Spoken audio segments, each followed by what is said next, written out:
जय हिंद दोस्तों। चारों तरफ घना कोहरा, समंदर की लहरें बेकाबू होकर चट्टानों से टकरा रही है और एक ऊंची सी मीनार जो ना तो दिन देखती है ना तो रात देखती है, बस अकेले तना खड़ी रहती है।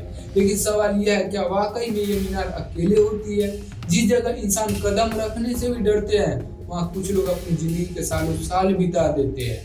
जी हाँ, हम बात कर रहे हैं लाइट हाउस की, एक ऐसी रहस्यमय इमारत जो न जाने कितने राज को अपने सीने में छिपाए हुए हैं। सदियों से ऐसी ही समुद्र के बीच में सीना तान के खड़े हैं। लेकिन क्या आपने कभी सोचा है कि इसे बनाने की असली वजह क्या थी? वह काम करने वाला इंसान आखिर में करता क्या है और उसकी सैलरी कितनी मिलती है? और सबसे बड़ी बात, कौन बन सकता है लाइट हाउस की देखभाल करने वाला?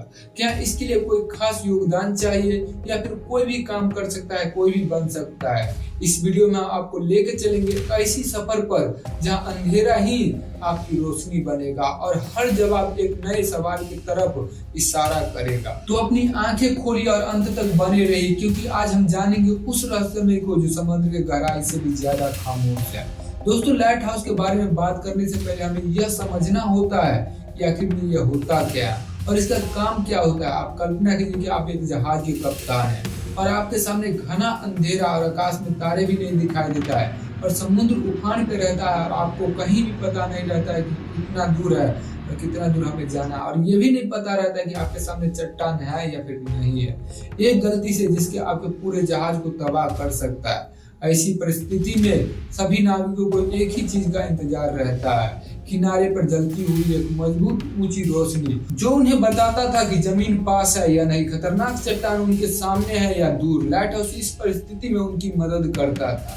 यह एक ऊंची मीनार था जिसके ऊपर बहुत ही तेज रोशनी वाला लाइट लगाया जाता था ताकि समुद्र में चल रहे जहाजों को दूर से ही किनारा का पता चल सके। पहले के जमाने में जीपीएस नहीं था, रडार नहीं था, बस यह एक लाइट हाउस ही था जो नाविक को जान बचाता था। इसीलिए यह जगह बनाई गई समुद्र के किनारों पर, चट्टानों के पास या फिर दूर दूर के टापुओं पर जहां खतरा सबसे ज्यादा होता है, वहां यह लाइट हाउस बनाई जाती है क्योंकि जहाजों को टकराने का जो खतरा है वहां सबसे ज्यादा होता है। यहाँ दिन रात लाइट का ध्यान रखा जाता है। कुछ जगहों पर होर्ड भी लगे होते हैं जहाँ कोहरे में आवाज देकर नाव को सतर्क किया जा सके, और इसके अलावा मौसम का भी निगरानी की जाती है और ये सब करता है लाइट हाउस कीपर। वहाँ पर रहने वाला इंसान, उसे हर चीज का देख रेख करनी होती है, जैसे लाइट चली या नहीं, कोई तकनीकी दिक्कत तो नहीं आई, तूफान में चेतावनी देनी है या फिर नहीं देनी है।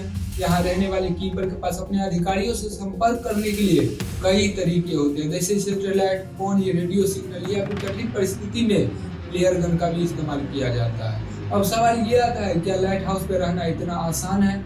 इसका उत्तर है बिल्कुल भी नहीं, क्योंकि एक लाइट हाउस कीपर की जिंदगी अकेलेपन, खतरनाक और पूरी दुनिया से दूर रहने वाली काबिलियत होनी चाहिए। आप ही सोचिए, महीने भर किसी से बात नहीं, ना कोई सोशल मीडिया, ना कोई कॉल, बस समुद्र की आवाज और एक ही डर, कहीं तूफान ना आ जाए। वैसे आज के आधुनिक जमाने में कई लोग अपने आप को एंटरटेनमेंट रखने के लिए कई इक्विपमेंट अपने पास ही रखते हैं, लेकिन पुराने जमाने में कई लोग अकेलेपन की वजह से पागल हो गए थे, क्योंकि इनसे महीनों तक कोई संपर्क ही नहीं किया जाता था।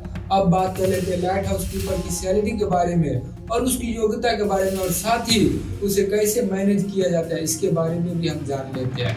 लाइट हाउस कीपर वो शख्स है जो सुनिश्चित करता है कि लाइट हाउस कभी बंद ना हो, चाहे तूफान आ जाए, बारिश आ जाए, अंधेरा छा जाए।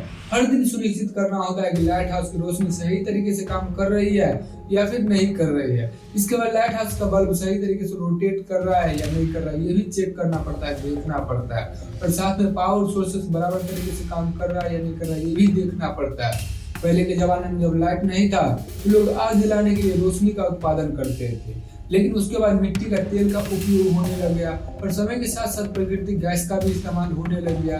लेकिन आज के आधुनिक युग में लाइट हाउस के ऊपर पूरी तरीके से इलेक्ट्रॉनिक कर दिया गया है, जिसमें बहुत ही हाई बीम वाले रोशनी बल्ब लगा होता है।